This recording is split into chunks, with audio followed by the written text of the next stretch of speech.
The night Maya threw away 3 garbage bags of her own life, she finally understood why she'd been suffocating. But that morning, Maya woke up at 4:47 a.m., with her heart pounding, her ceiling fan spinning slowly above her, and a feeling she could not shake. Something had to give, something had to change, and deep in her chest, she already knew it had to start with her. Maya was 23 years old. She lived alone in a small apartment that smelled like instant noodles and yesterday's regrets. Her job at the call center paid just enough to keep the lights on. Her friends had slowly drifted away, one by one, like boats untying from a dock. And every single night, she told herself tomorrow would be different. Tomorrow she would try harder. Tomorrow she would become the person she always imagined.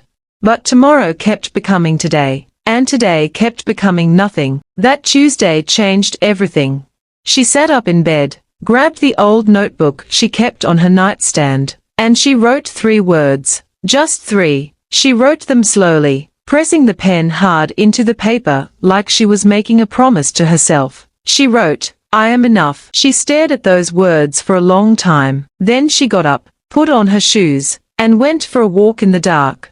The streets were quiet. The sky was that deep purple color that exists only between night and morning. Maya walked without knowing where she was going. She passed the bakery that was just starting to warm up its ovens. She passed the park where she used to sit with her mother when she was small. She passed the bus stop where she once waited for a boy who never came. And somewhere between all of that, something shifted inside her. She started small. That same day, she cleaned her apartment. Not just tidied, actually cleaned. She scrubbed the sink. She threw away 3 bags of things she had been holding onto for reasons she could not explain. She opened the window and let the air in.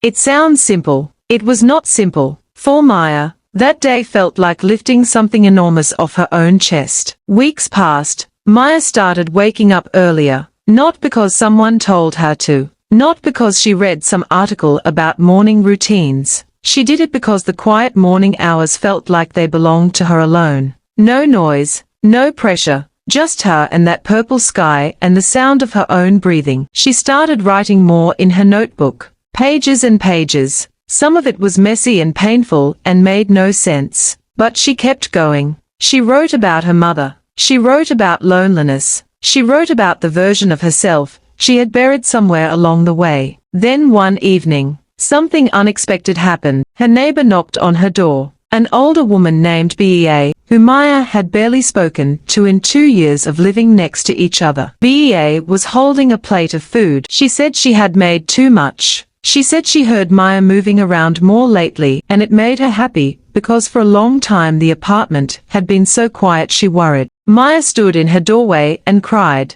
She invited Bea in. They sat at a small table and ate together and talked for 3 hours. And when Bea left that night, Maya felt something she had almost forgotten the feeling of. She felt connected.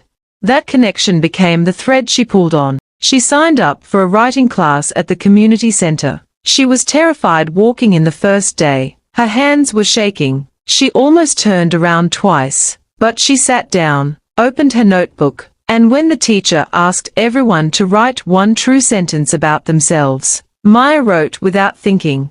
She wrote, "I am still becoming." The teacher read it aloud. The room went quiet. Someone across the table smiled at her. Months later, Maya stood in front of that same community center, reading her own story to a small audience of strangers who had somehow become her people. Her voice shook at the beginning, then it steadied, then it carried. She was not the same girl who woke up panicking on a Tuesday morning. She was something newer, something she had built quietly, slowly, from scratch, with a notebook and early mornings and a plate of food from a neighbor, and 3 simple words she had pressed into paper like a promise. She never waited for someone to rescue her. She rescued herself. And that, in the end, was the most powerful story she ever wrote.